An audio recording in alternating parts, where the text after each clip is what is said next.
राघवलास?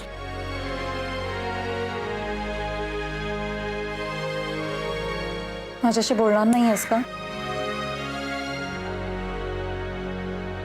काय बोलू? त्या दिवशी काही बोललो नाही. तुला काय वाटतं? तू जे केलंस ते योग्य होतं का? जीव घ्यायला निघाली होतीस तू? ईशा, तुला काय झालं असतं? मी काय केलं असतं का? सॉरी शेखर, खरंच चुकलं माझं. हे बघ मी कान पकडायला पण तयार आहे. प्लीज.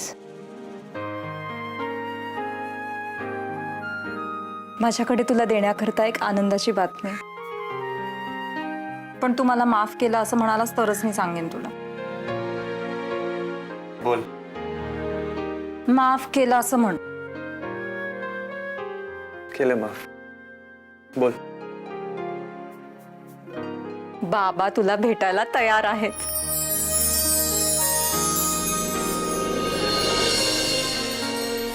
काय? हो. मी त्यांना भेटायला तयार आहे. खरंच? Shekhar, I love you so much. God, मला तर खरंच किती अमेझिंग वाटतंय. पण तू एवढे दिवस भाव का खाल्लास मग? काय करणार? तेव्हा माझ्याकडे नोकरी नव्हती ना. नव्हती? तुला दुसरी नोकरी मिळाली आहे? नाही, दुसरी नाही. त्याच कंपनीने मला पुन्हा बोलवलं. अरे मग एवढी आनंदाची बातमी असं सांगतोयस मला? अगं सांगणारच होतो, पण तू शुद्धीवर असायला हवी होतीस ना. गप्प बस हं. काही झालं नाहीये मला. खरंच शेखर, सगळं किती बदलून गेलंय ना. मला खूप खूप छान वाटतंय आता. तू आणि मी आता लवकरच एकत्र येणार, कायमचे. हो, पण त्यासाठी तुला आधी बेडवरून उठायला हवं ना. घे, ज्यूस घे.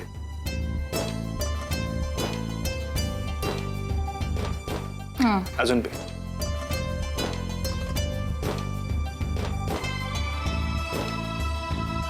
एवढं प्रेम करतोस माझ्यावर?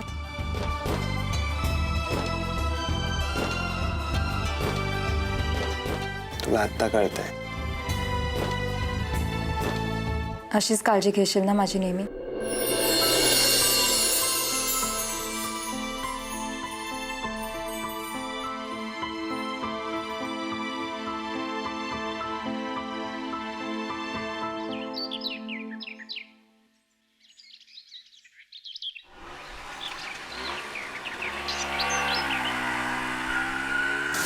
हाय संपदा, कुठे घरी चाललीस का?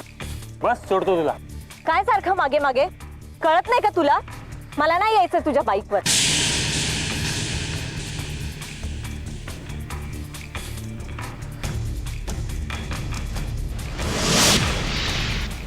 अजून किती दिवस नाही बोलणार आहेस तू? एक ना एक दिवस माझ्या मागे बसून तुला नाही फिरवली ना, तर नावाचा चंदू नाही मी.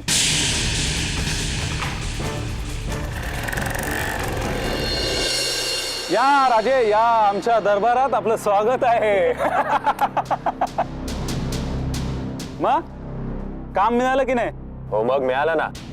पण साधं सुद्धा काम नाही, एकदम कडक काम मिळालंय. कडक म्हणजे बँकेत मॅनेजर वगैरे लागलास की काय?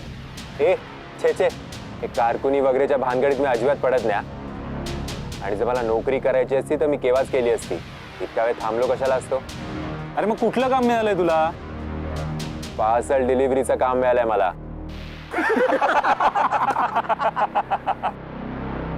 म्हणजे तू कुरिअर सर्व्हिस मध्ये डिलिव्हरी बॉयचं काम करणार? अरे हे काम तर आपल्या चाळीतली कितीतरी मुलं करतात. तर कडक काम कसलं? तुझं थोबाड बंद ठेवा. काय समीर, काम कसं वाटलं? पेमेंट मिळालं ना? मग आज आयश असेल तुझी. हा, पुढची डिलिव्हरी करणार ना? अरे हा काय प्रश्न झाला काय? करणार ना, नक्की करणार. ठीक आहे, पुढची डिलिव्हरी कधी आणि कुठे करायची ते नंतर सांगतो, पण तोपर्यंत फोनवर कॉन्टॅक्ट मध्ये राहा. चालेल. चल चल बाय बाय.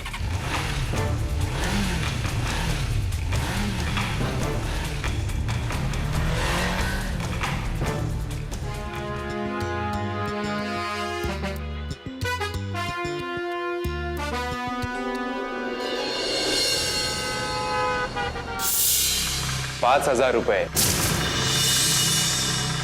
5,000 रुपये? एवढे पैसे कुठून आले तुझ्याकडे? अगं आई, हे माझ्या मेहनतीचे पैसे आहेत ग. मेहनतीचे पैसे? एवढे मेहनतीचे पैसे दिवसाला 5,000 रुपये? कोण देतं रे तुला? म्हणजे आम्हालाही सांग. हा, आम्ही सुद्धा करतो तेवढी मेहनत. शेखरची महिन्याभराची कमाई सुद्धा तेवढी नाहीये. समीर, अरे तुझी आई फारशी शिकलेली नाहीये, पण तरी सुद्धा तिने बरंच जग पाहिलंय रे. थोडे पैसे कमव, पण ते मेहनतीचे कमव. हे बघ, कधीतरी असा गोत्यात येशील ना की ते निस्तरायला आता ती शक्ती राहिली नाही रे माझ्यात. आणि रात्रीची असल्या पैशामुळे झोप लागत नसेल तर तो पैसा काय कामाचा? ए आई, तू उगीच डबल ढोल वाजवू नकोस हा. अगं, जेव्हा मी कमवायचो नाही तेव्हा शेखर सारखी चिडचिड करायचा, आणि आता जेव्हा मी कमवतोय तरी तुम्हाला संशय येतोय. मग मी कसं वागावं अशी तुमची अपेक्षा आहे? समीर, तू नेमकं काय काम करतोस रे, ज्याचे तुला एवढे पैसे मिळतात आणि तेही रोख? अगं आई, अतिशय महत्वाची कागदपत्र असतात ती. मला फक्त ती एका पॉइंटवरनं पिकअप करून दुसरीकडे पोहोचवायची असतात, बस. हे बघ समीर, तू एकतर आमच्याशी खोटं बोलतोयस, नाहीतर तुला तुझ्या कामाची माहिती नाही. हे बघ समीर, आत्ताच सांगतो, सावध राहा. त्या पार्सलमध्ये स्मगलिंगचाही माल असू शकतो. पकडला गेलास ना तर किती वर्षांसाठी आज जाशीलची कल्पना आहे का तुला? समीर, ये, देवीची माफी माग. सांग देवीला मी पुन्हा असलं काही करणार नाही. अरे सांग, मान का हलवतोयस? मला माफ कर.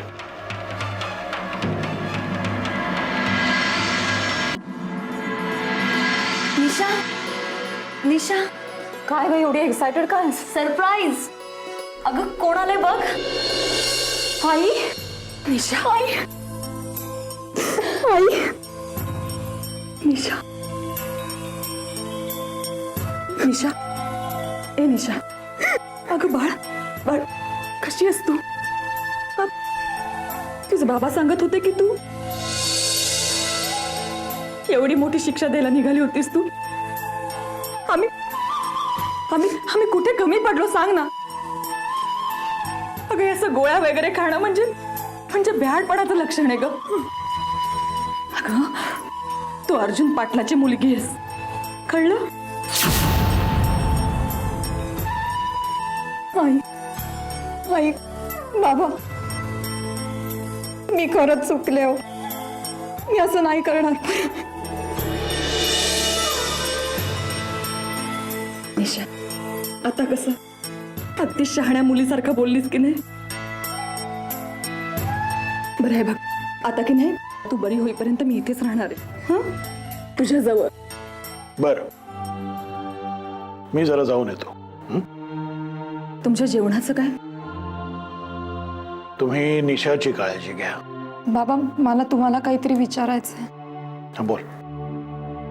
बाबा, शेखरला तुम्हाला एकदा भेटायचंय. तुम्ही भेटा. आत्ता मला बाहेर जायचंय. या विषयावर आपण नंतर बोललं तर चालेल का? आई आलेली आहे, आईशी बोल, आराम कर. आणि शेखरशी नंतर बोलावंच लागणार आहे ना. तू काळजी करू नको, मी त्याला भेटेन नक्की.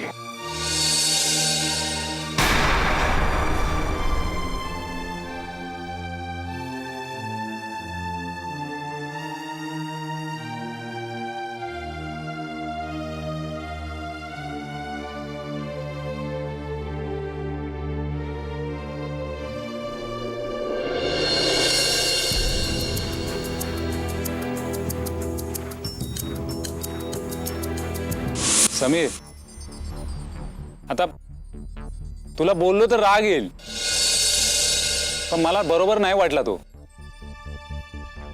मी गॅरंटेड सांगतो बघ, हा झोल करून पैसे कमवत असणार. आणि आपल्याला नाही जमणार ते. हे बघ समीर, आत्ताच सांगतो सावध राहा. त्या पार्सलमध्ये स्मगलिंगचाही माल असू शकतो. मीची माफी माग. सांग देवीला मी पुन्हा असलं काही करणार नाही. अरे सांग, मान काय हलवतोयस? मला माफ कर.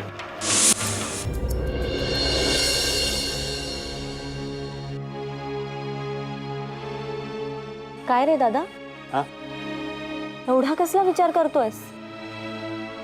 काही नाही ग, सहजच इकडे आलो होतो.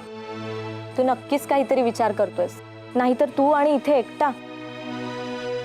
मला माहितीये तू कसला विचार करतोयस. दादा, मी लहान आहे तुझ्यापेक्षा. खरं तर मी हे बोलायला नको, पण तुला राग येणार नसेल तर एक गोष्ट सांगू? अगं विचार ना. अरे, तो मुलगा आहे ना चंदू, तो मुळीच चांगला मुलगा नाहीये रे. अख्ख्या कॉलेजमध्ये बदनाम मुलगा आहे तो. अरे, कॉलेजमध्ये त्याच्याविषयी कोणीच चांगलं बोलत नाही. गेली 3 वर्ष तो फर्स्ट इयरलाच आहे आणि त्याचे मित्र बघशील ना तू, सगळे मवाली आहेत. आपण खूप वेगळ्या संस्कारात वाढलोय रे. आणि मला तरी असं वाटतं की चंदू सारख्या मुलाच्या सावलीखाली आपण उभं राहू नये. केव्हा कोणता प्रसंग येईल ना त्याचा नेमच नाही. दादा, तू आईला वचन दिलंस की तू पुन्हा असं काहीतरी करणार नाही म्हणून, जेणेकरून तिला त्रास होईल.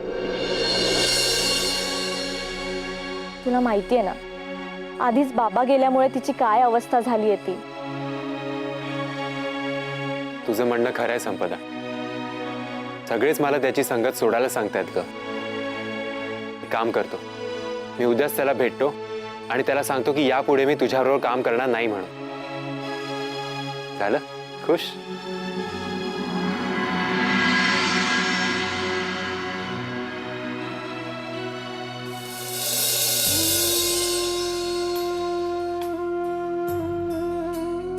आई जगदंबे, या घरात कितीही वाद झाले तरी सगळ्यांमधला जिव्हाळा असाच असू दे. सगळ्यांच्या नात्यातली वीण अशीच कायम घट्ट असू दे. या घराला कोणाची दृष्ट लागू दे नको. या घरात सदैव सुख शांती नांदू दे.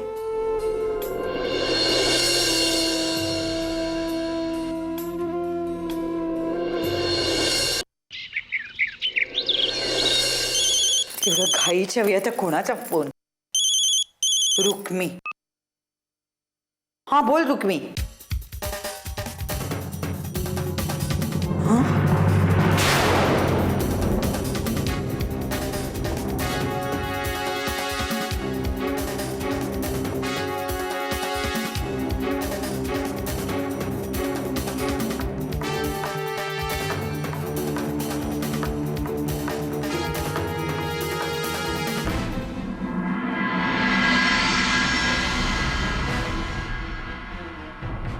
आई? हे आई, अगं एवढं घाबरायला काय झालंय? आई सांग ना काय झालंय ते. आपल्या पोळी भाजी केंद्रात चोरी झाली. काय?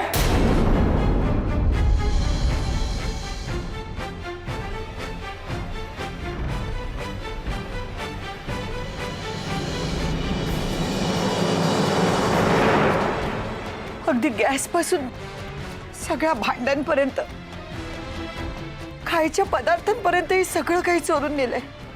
हे बघ, हा कॅशचा डबा फोडून सगळी कॅश नेली यातली. सगळी कॅश गेली आई? हो रे, आपलेच दुर्दैव. खरं तर मी ही सगळी कॅश कालच घरी घेऊन येणार होते, पण कामाच्या गडबडीत राहून गेला. 1 रुपया सुद्धा ठेवला नाही. घरी अजिबात पैसे नाही येत रे. रोजचा खर्च कसा भागवायचा मोठाच प्रश्न आहे.